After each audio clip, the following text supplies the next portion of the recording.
नमस्कार, स्वागत है आपका संसद टीवी पर। मैं हूं मनोज वर्मा और आप देख रहे हैं हमारा खास कार्यक्रम मुद्दा आपका।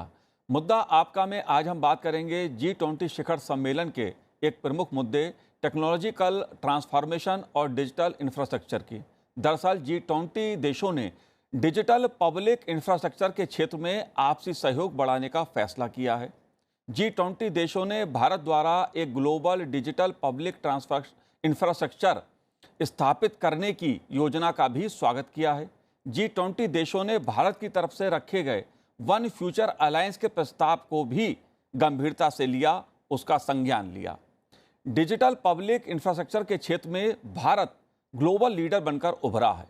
डिजिटल इंफ्रास्ट्रक्चर सेटअप के लिए कई देशों ने भारत के साथ MOU भी साइन किए हैं। जाहिर सी बात है, ये मुद्दा टेक्नोलॉजिकल ट्रांसफॉर्मेशन और डिजिटल इंफ्रास्ट्रक्चर का दुनिया के लिए खासा महत्वपूर्ण है। G20 शिखर सम्मेलन में किन बिंदुओं पर चर्चा हुई, कौन से नीतिगत फैसले लिए गए, आज इस कार्यक्रम में इस पर चर्चा करेंगे। खास मेहमान हमारे साथ जुड़े हुए हैं। आपटी इंस्टीट्यूट की सह संस्थापक और निदेशक आस्था कपूर जी जुड़ी हुई हैं। आस्था जी, स्वागत है आपका संसद टीवी पर। साथ ही हम बात करेंगे Indian council for research on international economic relations की सीनियर फेलो मानसी केडिया जी से। मानसी जी, आपका भी स्वागत है। और शुरुआत मानसी जी मैं आप ही से ही करूंगा, क्योंकि मुद्दा टेक्नोलॉजिकल ट्रांसफॉर्मेशन और डिजिटल इंफ्रास्ट्रक्चर का है और G20 शिखर सम्मेलन में इस मुद्दे की खास तौर पे चर्चा हुई, कई मुद्दों पे सहमति बनी। इस मुद्दे को आप कैसे देखती हैं? कौन सा मुद्दा बहुत महत्वपूर्ण रहा? डिजिटल मेरे मेरे ख्याल में डिजिटल शायद सबसे इम्पोर्टेंट टॉपिक रहा था, one of the most important topics पूरे G20 इंडिया की G20 प्रेसिडेंसी में। और इसमें खासकर डिजिटल पब्लिक इंफ्रास्ट्रक्चर पर जो चर्चा हुई, जो सहमति हुई, that I think was more critical. जब शुरुआत हुई तो सब देशों में, यह आपने सुना होगा, सब देशों को क्वेश्चन थे कि शायद यह अप्रोच खाली इंडिया का है, इंडिया कुछ बताना चाह रहा है जो दूसरे देश जिससे सहमत नहीं थे। पर जैसे समय बदलता रहा और लोगों ने हमारे प्रोग्राम्स को अच्छी तरह जाना समझा, तो यह समझ में आया कि ये एक्चुअली में एक अप्रोच है जो ना कि जो डेवलपिंग कंट्रीज के लिए, जिनके इंफ्रास्ट्रक्चर डेवलप्ड कंट्रीज जितने अच्छे नहीं होते, उनके लिए तो खासकर यह एक बहुत ही महत्वपूर्ण अप्रोच है, एक नई स्ट्रैटेजी है जिससे वह डेवलपमेंट और ग्रोथ की ओर बढ़ सकते हैं। पर डेवलप्ड कंट्रीज ने भी इसमें कुछ फायदे देखे और जैसे चर्चा होती गई, अलग-अलग जो देश विदेश की संस्थाएं हैं, सबने इसमें जुड़कर काफी सारे डॉक्यूमेंट्स बनाए, काफी सारा एविडेंस इकट्ठा किया और जो फाइनली एक डिक्लेरेशन में जिस तरह से उसे प्रस्तुत किया गया है, जी। वह एक आइडिया है, एक शुरुआत है जो अभी शायद आगे बढ़ता चला जाएगा। इस पे लोग और चर्चा करेंगे, अलग-अलग देश अलग अप्रोच अपनाएंगे। इंडिया में भी, भारत में भी हम इसके ऊपर और काम करेंगे। अभी तो हम शुरुआत पे हैं, जब हमने आधार और यूपीआई की सक्सेस को देखा है। पर आगे चलते हुए किस तरह इनमें भी इनको भी हम बेहतर बना सकते हैं, इनको भी कैसे इम्प्रूव कर सकते हैं, कहाँ-कहाँ पे गैप्स रह गए हैं और बाकी सेक्टर्स में भी या बाकी डेवलपमेंट चैलेंजेस में भी हम इनका कैसे उपयोग कर सकते हैं, ये हमें पता चलेगा। जाहिर सी बात है, G20 शिखर सम्मेलन में जो दिल्ली का डिक्लेरेशन था, उसमें भी डिजिटल पब्लिक इंफ्रास्ट्रक्चर की खास तौर पे उसका उल्लेख किया गया और एक तरह से इस मुद्दे पर दुनिया के देशों में सहमति बनी। खासतौर से इस मुद्दे को लेकर सहमति बनी कि कैसे डिजिटल पब्लिक इंफ्रास्ट्रक्चर का लाभ आम जनता तक पहुंचाया जा सकता है, कल्याणकारी योजनाओं में उसका उपयोग किया जा सकता है। लेकिन सबसे पहले ये भी समझने की ज़रूरत है कि आखिर डिजिटल पब्लिक इंफ्रास्ट्रक्चर है क्या। आस्था जी, मैं आपसे जानना चाहूँगा, जो हमारे दर्शक हैं, कि डिजिटल इंडिया की तो हमने बहुत बात सुनी है, लेकिन डिजिटल पब्लिक इंफ्रास्ट्रक्चर ये क्या है और किस तरह से दुनिया इसकी तरफ देख रही है? जी। तो अगर हम इसके जो 3 लफ्ज़ हैं, डिजिटल, पब्लिक और इंफ्रास्ट्रक्चर, इनको अपने अलग-अलग भागों में तोड़ें, तो जैसे डिजिटल तो हम लोग जानते हैं, जिससे कि रिमोटली, पेपरलेस, जैसे मानसी ने कहा यूपीआई है, तो आप घर बैठे-बैठे किसी को पैसे दे सकते हैं, वो क्यूआर कोड साइन करके स्कैन करके आप पैसे दे सकते हैं। तो देयर इज़ एक रिमोट है, पेपरलेस है और उसमें एक आपको जगह में नहीं होना चाहिए, आप कहीं से भी ये पेमेंट कर सकते हैं। तो एक ये बात है, तो इससे काफ़ी एफिशिएंसी बढ़ जाती है। फिर हमने देखा है कि आधार जो एक और डिजिटल पब्लिक इंफ्रास्ट्रक्चर है, उसकी वजह से सरकार को लोगों तक पहुंचना काफी आसान हो गया है। चाहे जो डिजिटल ये डीबीटी डायरेक्ट बेनिफिट्स ट्रांसफर्स हैं, उस प्रकार की सुविधाएं बन सकती हैं। तो इसमें एक एफिशिएंसी आ जाती है डिजिटल की तरफ से और ऑल्सो इसको सबसे बेहतर वे से अंडरस्टैंड करना ऐसे है कि ये डिजिटल रेल रोड्स हैं। जिस तरीके से सड़कें होती हैं जिन पे कई लोग अपनी प्राइवेट पब्लिक गाड़ियां लेके जा सकते हैं, ये वैसे ही डिजिटली रेल रोड्स होती हैं। तो इस पे अलग-अलग प्रकार के आप एप्लीकेशंस बना सकते हैं। एक और जो क्वालिटी होती है ये है पब्लिक की, व्हिच इज कि ये हमेशा पब्लिक इंटरेस्ट में लोगों के लिए बनाया जाता है और इसमें सरकार का बहुत बड़ा रोल होता है to orchestrate as we call it. ये ऑर्केस्ट्रेटिंग फंक्शन सरकार का होता है और इसमें कई तरीके की पब्लिक अकाउंटेबिलिटी एम्बेडेड होती है। तो इसमें लोग पूछ सकते हैं सवाल सरकार से कि ये कैसा है और ये प्राइवेट नहीं होता। जैसे गूगल और फेसबुक जिसे हम लोग डिजिटल इंफ्रास्ट्रक्चर सोचते हैं उनको, वो प्राइवेट होते हैं, पर ये सरकार की तरफ से बनाए जाते हैं जिसमें प्राइवेट इनोवेशन होती है।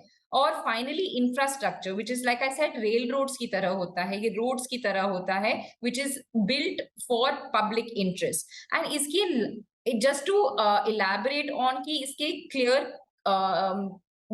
What are the principles. जी। तो एक होता है इंटरऑपरेबिलिटी व्हिच इज कि ये ओपन सोर्स होते हैं तो अलग-अलग चीजों के लिए इस्तेमाल कर सकते हैं। जैसे जो कोड है यूपीआई का, वो आप गूगल की तरफ से भी गूगल पे में भी इस्तेमाल कर रहे हैं, फोन पे भी इस्तेमाल कर रहे हैं। उसके बाद मॉड्यूलर और एक्सटेंसिबल होते हैं कि आपने आधार बनाया पर उसके ई-केवाईसी का फंक्शन भी उस पे ऐड कर सकते हैं। और स्केलेबल होते हैं व्हिच इज कि ये पूरे जनसंख्या के लिए बने जाते हैं, ये छोटे किसी एक प्रकार के यूजर के लिए नहीं होते हैं। और फाइनली इसमें वो जो हमने पब्लिक का एस्पेक्ट कहा, इसमें सरकार और लोग both kinds of public which is government and people, उनका बहुत बड़ा रोल होता है। जी। बिल्कुल मानसी जी, अगला सवाल मेरा आपसे है कि डिजिटल पब्लिक इंफ्रास्ट्रक्चर के क्षेत्र में जो भारत की भूमिका है उसे दुनिया खासे महत्वपूर्ण मान रही है, खास तौर पे उसमें रुचि दिखा रहे हैं। G20 शिखर सम्मेलन के दौरान भी तमाम देशों ने भारत का जो डिजिटल कार्यक्रम है उसमें खासी रुचि दिखाई। आप भारत की भूमिका को कैसे देखती हैं? मेरे ख्याल में भारत एक लीडर की तरह उभर कर आया है इस पूरे जर्नी से और शायद एक मार्गदर्शक की तरह specially for African and other developing countries जो इस तरह की डिजिटल स्ट्रैटेजीज के तरफ जिनका झुकाव हो सकता है, जिनको इससे बेनिफिट्स हो सकती हैं। जैसे अभी आस्था ने बताया, अलग-अलग जो कंपोनेंट्स होते हैं डिजिटल पब्लिक इंफ्रास्ट्रक्चर, स्पेशली जो आइडेंटिटी या पेमेंट्स के लिए होते हैं और ज्यादातर फाइनेंशियल सेक्टर में लोन्स वगैरह के लिए भी इस्तेमाल किए जाते हैं। ओपन बैंकिंग सिस्टम्स होते हैं कुछ देशों में। तो यह डेवलपिंग कंट्रीज के लिए एक बहुत ही इम्पोर्टेंट एग्जाम्पल इंडिया ने सेट किया है और शायद आगे चलते हुए भी ये बना रहेगा। पर इसमें मेरी एक पर्सनल ओपिनियन है कि ये इंडिया के लिए एक मोमेंट ऑफ रिफ्लेक्शन भी है, क्योंकि अब तो हमने पूरे विश्व में हम अपनी सारी कामयाबियों को और सक्सेस को रिफ्लेक्ट कर दिया है, बताया है। पर हमें अब ये एक अपॉर्चुनिटी भी मिली है कि हम इससे बेहतर करने के लिए जो इसमें हम और आप देखेंगे कि आप सुनेंगे भी कि रोज नई-नई इनोवेशन हो रही हैं। यूपीआई में कैसे ये स्मार्टफ़ोन से अब फीचर फ़ोन्स के लिए आ रहे हैं, लो कॉस्ट पेमेंट्स के लिए आ रहे हैं, जहाँ डिजिटल कनेक्टिविटी पूरी अच्छी तरह से नहीं पाई जाती है, तो ऑफलाइन ट्रांज़ैक्शन भी आप कैसे कर सकते हैं। जो डेटा लीकेजेस वगैरह हो रही हैं, उसके लिए सरकार बार-बार चेतावनी दे रही है। तो ये सारी सिस्टम्स जो भी लीकेजेस हैं, उसके आसपास आपको गवर्नेंस के लिए या उनके रेगुलेशन के लिए आपको जो सिस्टम्स बनानी है, ये इंडिया के लिए यह भी मौका है, आप इसको किस तरह और मजबूत बनाएँ इसको, क्योंकि ये जो यूपीआई और आधार है, इसके बेसिस पे हम और भी अलग डीपीआई बनाएंगे अपने देश में भी और शायद अलग देश में भी। सो while we are also setting an example for other countries, I think ये और भी अच्छा होगा अगर इंडिया इसे एक अपॉर्चुनिटी के तरह देखे, जब वो अपने इंटरनली भी हम इस पे और काम करके इस प्रोसेस को आगे बढ़ाते रहें। जी। आस्था जी, G20 देशों ने भारत द्वारा एक global digital public infrastructure repository GDPIR जिसे कहते हैं स्थापित करने की योजना का स्वागत किया है। जो GDPIR है उसको आप कैसे देखती हैं, ये क्यों महत्वपूर्ण है?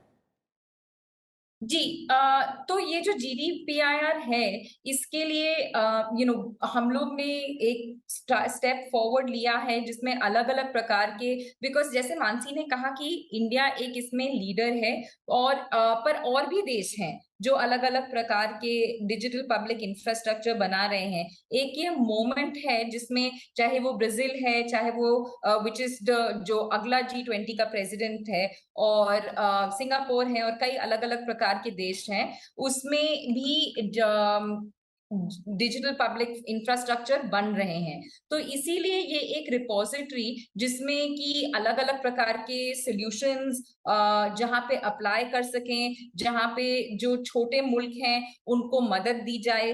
और आपने वन फ्यूचर अलायंस की भी बात की, व्हिच इज जी। Also looking to be built in the same way कि अलग-अलग प्रकार के लोगों को इंश्योर किया जाए कि कोई पीछे ना रह जाए, क्योंकि ये जो आजकल का जो डिजिटल एनवायरनमेंट है उसमें ये पब्लिक इंफ्रास्ट्रक्चर की बहुत जरूरत है। जैसे कि हम जानते हैं कि जो बड़ी-बड़ी कंपनियां हैं वो छोटे मुल्कों में जाके वहां का सारा डेटा और इंफ्रास्ट्रक्चर वहां के लिए बना रहे हैं, and there is an opportunity that India is presenting, which is the alternative, and therefore it is for us to now push कि ये जो डिजिटल पब्लिक इंफ्रास्ट्रक्चर की कहानी है ये छोटे देशों में भी अवेलेबल हो और इससे बाकी लोगों का भी फायदा हो। जिस तरीके से इंडिया ने, चाहे कि वो कोविड की पेमेंट्स हो और मैंने पहले डीबीटी की भी बात की थी, एकदम लास्ट माइल तक लोगों को पहुंचा गया है। तो this repository and the ability की जो इंडिया के लेसन्स हैं, जो इंडिया के और इंडिया के पार्टनर्स के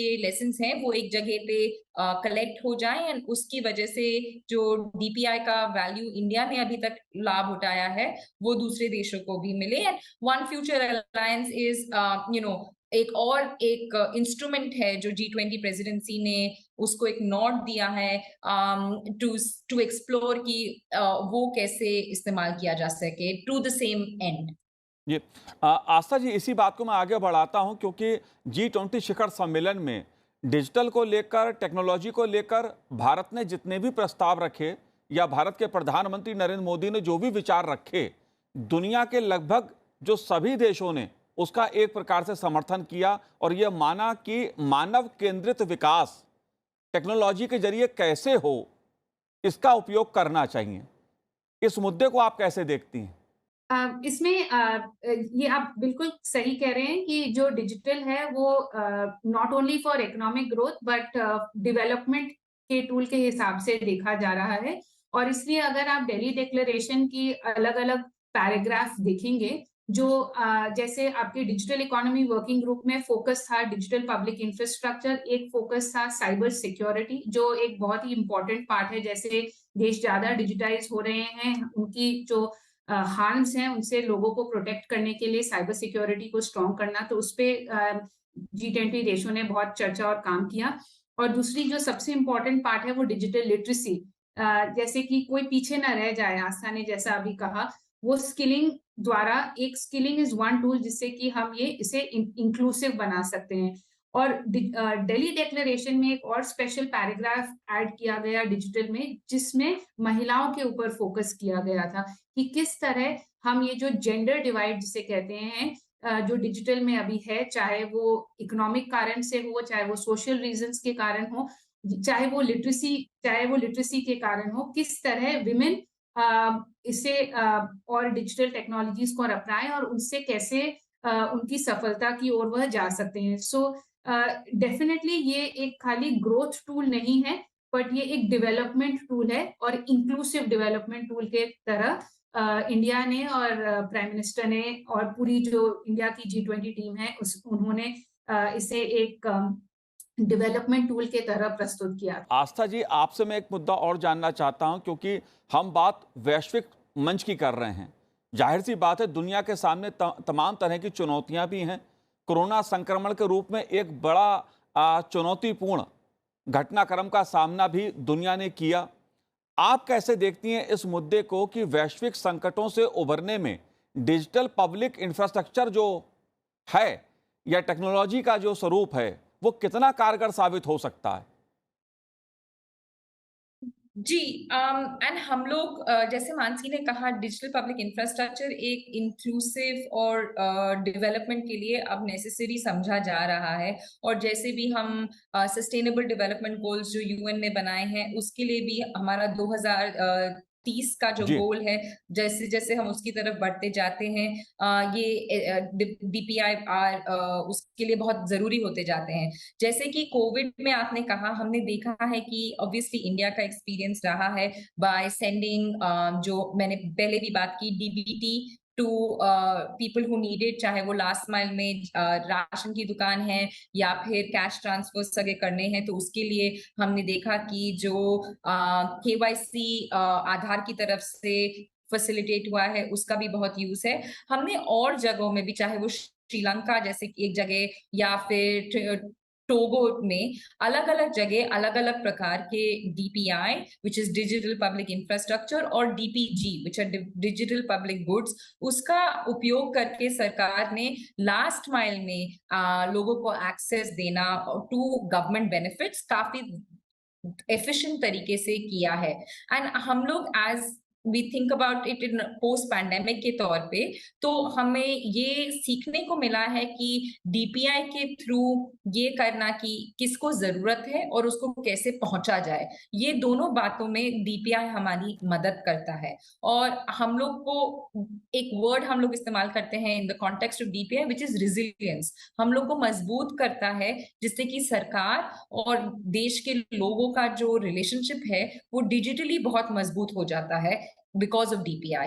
एंड अब आगे जाके जो भी परेशानियां हो, कोविड ने हमें ये दिखाया है कि DPI can help strengthen, but ये हम लोग को ऐसे सोचना चाहिए कि in the context of India and many other countries, जी। लोगों के पास ये डिजिटल एक्सेस नहीं होता है। तो ये भी सोचना, जैसे मानसी ने कहा कि ये इंक्लूजन, औरतों का इंक्लूजन, जिन लोगों के पास फोन नहीं है उनका इंक्लूजन, जिन लोग के पास सेफ्टी सिक्योरिटी नहीं है उनका इंक्लूजन, ये करना कि जो डिजिटल टेक्नोलॉजी से हार्म्स होते हैं, कि आपके पैसे ना जाएं, आपका डेटा ना ब्रीच हो, उस प्रकार के जो गवर्नेंस है उसको भी मजबूत करना जरूरी है। तो एक तरफ डिजिटल पब्लिक इंफ्रास्ट्रक्चर बनाना और दूसरी तरफ उसको मजबूत करना, और ये जरूरी करना कि सबको एक लेवल ऑफ प्रोटेक्शन मिले। दोनों हाथ में हाथ लेके इंडिया को आगे बढ़ना पड़ेगा, क्योंकि इसी तरह हम लोग फिर इस फील्ड में एक जो लीडरशिप पोजीशन हम लोग ने बनाई है उसको और मजबूत कर सकेंगे। जी। मानसी जी, अगला सवाल मेरा आपसे है, और सवाल ये है कि जितने भी देश थे जो G20 शिखर सम्मेलन में भाग ले रहे थे, डिजिटल पब्लिक इंफ्रास्ट्रक्चर के मुद्दे पर तो एक मत थे, लेकिन साथ ही एक बात और थी कि अगर डिजिटल पब्लिक इंफ्रास्ट्रक्चर की बात की जा रही है तो वो सुरक्षित हो, भरोसेमंद हो, जवाबदेह हो और समावेशी हो। इससे क्या तात्पर्य है? ये जैसे अभी आस्था कह रही थी, ये एकदम एग्जैक्टली उसी बात पे लोग जो सारे देश थे, एक कंसर्न था कि जब भी कोई पॉपुलेशन स्केल टेक्नोलॉजी होती है जिससे सब लोग, सारे देश के लोगों को पर इम्पैक्ट होता है, तो उस टेक्नोलॉजी को सुरक्षित रखना, जिससे कि किसी किसी भी एक इंडिविजुअल को परेशानी ना हो, उनका डेटा ब्रीच ना हो, पैसे ना खोए, जैसे आस्था ने कहा, उसके लिए एक गवर्नेंस सिस्टम होना बहुत जरूरी है। और जब यह सब डिस्कशन हो रही थी, जब चालू हुई थी, तब इंडिया के पास हमारा डिजिटल डेटा प्रोटेक्शन एक्ट नहीं था। तो एक वो कंसर्न था कि आप इसमें अपने डेटा को कैसे सिक्योर करेंगे, किस तरह से प्राइवेसी को प्रोटेक्ट करेंगे, आप किस तरह इंश्योर करेंगे कि ये एक इंक्लूसिव प्रोसेस हो। सो ये सारे क्वेश्चंस रेज हुए थे, क्योंकि कोई भी सिस्टम जो इतना बड़ा बनाया जाएगा, जो इतना फैला हुआ है, जहाँ गवर्नमेंट भी है, प्राइवेट सेक्टर भी है, सिटीजन्स भी हैं, तो इस पूरे सिस्टम को आपको सुरक्षित रखने के लिए, चाहे not just from physical attacks, hardware attack पे नहीं, but even in terms of software compromise, जिससे कि किसी किसी को भी हानि पहुंचे, वो आप कैसे करेंगे। और इस बात पर शायद देशों को संदेह था, और इस पे ये भी था कि अगर आप इसको प्राइवेट सेक्टर पे खोल देंगे तो क्या वो मिसयूज ना हो जाए। तो अलग-अलग तरह के इस तरह के कंसर्न थे, जिसके कारण यह डिस्कशंस चलते रहे, पर आखिर में एक आपका एक हमारी सहमति बनी, जिस पर सबने इस गवर्नेंस एस्पेक्ट पे बहुत एम्फसाइज किया दैट बिना गवर्नेंस के हम ये चाहे कितनी भी एफिशिएंट टेक्नोलॉजी बना ले, उसे हम उसे प्रोटेक्ट नहीं कर पाएंगे, और ये एक सस्टेनेबल सोल्यूशन नहीं रहेगा। अगर इसे सस्टेनेबल हमें बनाना है तो हमें इसकी गवर्नेंस को बहुत सॉलिड करना। जी बिल्कुल। आस्था जी, अगर बात G20 शिखर सम्मेलन की मैं करूं तो उसमें न्यू दिल्ली लीडर्स डिक्लेरेशन में जो बात कही गई है उसके मुताबिक डिजिटल इकोनॉमी हर देश के लिए बेहद अहम हो गई है। इस मुद्दे को आप कैसे देखती हैं, क्योंकि डिजिटल इकोनॉमी को लेकर लगातार चर्चाएं दुनिया भर के अलग अलग देशों के बीच हो रही हैं, G20 शिखर सम्मेलन में भी हुई। आप कैसे देखती हैं इस पहलू को? नहीं, डिजिटल इकोनॉमी एक बहुत बड़ा मुद्दा बन गया है देशों के बीच में, और हमने देखा है कि जो एक अलग-अलग जगह, जैसे आपने कोविड की बात की, तो उसमें एक डिजिटल का बहुत बड़ा पार्ट था। अगर हम रशिया यूक्रेन के युद्ध के बारे में बात करते हैं, तो उसमें भी एक डिजिटल का बहुत बड़ा कंपोनेंट है, चाहे ये मेक श्योर करना कि जो यूक्रेनियंस बॉर्डर पे हैं उनके पास आईडी है, या फिर जो बैंकिंग सिस्टम्स हैं वो सुरक्षित हैं। आपने भरोसेमंद की भी बात की, तो डिजिटल इकोनॉमी में भरोसा कैसे भरा जाए उसमें भी बात है। ये भी बात है जो हम लोग डिजिटल सॉवरेनिटी की बात करते हैं कि जो हम लोग का डेटा है वो हमारे पास रहे, उसका यूज बाकी लोग कैसे करें। ऑल्सो ये रिलेशनशिप ऑफ जो प्राइवेट सेक्टर की इंटरनेशनल ऑर्गेनाइजेशंस हैं और जो कंट्रीज हैं उनके बीच का जो तालमेल है, तो ये सब है जो डिजिटल इकोनॉमी के अंतर्गत आता है। एंड अब डिजिटल इकोनॉमी हमारे हर जिंदगी के हर भाग में है, चाहे हम स्कूलिंग की बात करें, और कोविड में हम देखा है कि डिजिटल स्कूल्स कितना बढ़ गए हैं, डिजिटल पेमेंट्स जिसके बारे में हम काफी बात कर चुके हैं, जो स्टेट और लोगों के बीच में रिश्ता है, जो सरकार और लोगों के बीच में रिश्ता है, वो भी डिजिटाइज होता जा रहा है। तो डिजिटल इकोनॉमी एंड मानसी ने ये कहा कि जो मिनिस्ट्री ऑफ आईटी है उसका जो एक डिजिटल इकोनॉमी वर्किंग ग्रुप था, उसके 3-4 जो पिलर्स थे, वो एक था डीपीआई, एक था digital skills which have become important also. इतना अब एआई की बात हो रही है तो उसमें इतना सारा डेटा चाहिए होता है, वो काफी जो डेटा लेबलिंग है वो जी इंडिया में हो रही है, जो सेल्फ ड्राइविंग कार्स वगैरह। तो जैसे डिजिटल स्किल्स हम लोग हमेशा पढ़ते हैं कि एआई की वजह से नौकरियां चली जाएंगी और ये सब होगा, तो इस सब के बारे में हम लोग को सोचने की जरूरत है। और फिर एक साइबर सिक्योरिटी का कंपोनेंट भी है, जिसमें कि ये जो सब हम लोग बना रहे हैं, जो हमारी पूरी डिजिटल लाइव्स हैं, इनको सुरक्षित कैसा रखा जाए। एंड नॉट जस्ट कि इंडिया में सुरक्षित कैसा रखा जाए, बट कोई अगर बाहर से इंडिया को परेशान करता है तो उसके लिए भी क्या डील किया जाए। तो ये digital economy in the same वे जो हम लोग एक traditional economy of goods and services के बारे में बात करते थे, अब एक डिजिटल इकोनॉमी है जिसमें डेटा एंड उसके जो सारे इश्यूज हैं जी वो अब एक उनका जी बिल्कुल। उनका आयात निर्यात होता है। जी बिल्कुल। अब मानसी जी, आखिरी सवाल मेरा आपसे है और बहुत संक्षेप में जवाब चाहूँगा मैं आपका, क्योंकि प्रधानमंत्री नरेंद्र मोदी जी अलग अलग मंचों से लगातार इस बात को कह रहे हैं कि डिजिटल इंडिया के जरिए जिस तरह से भारत ने टेक्नोलॉजी का इस्तेमाल अपने गरीब के लिए, किसान के लिए, गांव के लिए और विकास उन्मुखी योजनाओं के लिए किया है, उसे दुनिया ने स्वीकार किया है। आप कैसे देख रही हैं भविष्य की भारत की यात्रा को, खासतौर से डिजिटल के क्षेत्र में? मैंने ये शुरू में भी कहा था कि हमने जो सक्सेस अभी तक हमें जो मिली है, दैट इज डेफिनेटली अपलॉज वर्दी। पर मुझे लगता है कि जैसे मैंने शुरू में भी कहा था कि this is a movement also for reflection, कि हमने जो सब कर लिया है, रिफ्लेक्शन आप कह सकते हैं, स्टॉक टेकिंग भी कह सकते हैं, कि हमें जो अभी तक हमने सिस्टम्स बनाए हैं, जैसे डीबीटी में काफी हमने चर्चा की, डीबीटी में बहुत सारी सेविंग्स हो रही हैं, डीबीटी से सिस्टम्स में एफिशिएंसी आई है, बेटर टारगेटिंग हो रही है, लीकेजेस नहीं हो रहे, चाहे वो किसानों के पास पैसे जा रहे हो या फिर पेंशन फंड्स जा रहे हो या रिलीफ फंड्स जा रहे हो, या फिर ऑल्सो यूपीआई के थ्रू, जैसे डिजिटल पेमेंट्स के थ्रू कैसे कॉमर्स या इकोनॉमिक एक्टिविटी बढ़ रही है, या आपके एमएसएमईज कैसे ई कॉमर्स में इंटीग्रेट हो रहे हैं, बहुत सारे फायदे हो रहे हैं डेवलपमेंट और ग्रोथ के। पर अब जब हम जैसे आगे बढ़ते जा रहे हैं, हमें साइमल्टेनियसली इसमें एक असेसमेंट प्रोसेस लाना चाहिए, जिससे कि हम आगे का जो सफर है वो हम सावधानी से रखें। एक क्या ये जो हमारी सफलता है, इस पे हम आगे बढ़ने के लिए हमें एक असेसमेंट करें कि क्या ये सिस्टम सही है। हमने जो आस्था ने रेल रोड्स की बात की, अब हमें एक गार्ड रेल्स भी बनाने हैं, जिसके लिए कि हमारी जो डिजिटल की रेलगाड़ी है वो पटरी पर चलती रहे, वो इधर-उधर ना जाए। इसलिए ये जो डेवलपमेंट हुआ है, इसके लिए तो शायद हमें गवर्नमेंट को this is a great initiative. बहुत जी। बहुत लोगों ने बहुत सारी मेहनत की है from the government and from the private sector to get us here. जी बट बिल्कुल। आगे की जर्नी के लिए एक ही मैं कहती हूँ कि जो एक तो ग्लोबली आई थिंक हमें ये इंटीग्रेटेड रहना चाहिए। हमने एक मोमेंटम बनाया है G20 के थ्रू, तो एक वो जी बिल्कुल मोमेंटम मानसी उससे जी। बनाए रखना चाहिए, और दूसरा इंटरनली हमें एक रिफ्लेक्शन प्रोसेस या असेसमेंट प्रोसेस रखना जी। चाहिए कि हमारे गार्ड रेल्स बड़े जी स्ट्रॉन्ग बिल्कुल। रहें और बिल्कुल हमारी जाहिर सी डिजिटल रेलगाड़ी बिल्कुल पटरी पर चलती जी रहे। बिल्कुल जाहिर सी बात है, G20 शिखर सम्मेलन के जरिए भारत ने दुनिया को अपनी डिजिटल टेक्नोलॉजी के जरिए, जो डिजिटल इंफ्रास्ट्रक्चर है उसके जरिए ये बताने की कोशिश की है कि कैसे शिक्षा के क्षेत्र में, स्वास्थ्य के क्षेत्र में भारत ने अपनी डिजिटल टेक्नोलॉजी का इस्तेमाल आम आदमी की भलाई के लिए किया है। आप दोनों ने इस कार्यक्रम में भाग लिया, बहुत बहुत शुक्रिया संसद टीवी से बात करने के लिए, बहुत बहुत धन्यवाद आपका। तो आज इस कार्यक्रम में इतना ही, मुझे दीजिए आज्ञा, नमस्कार।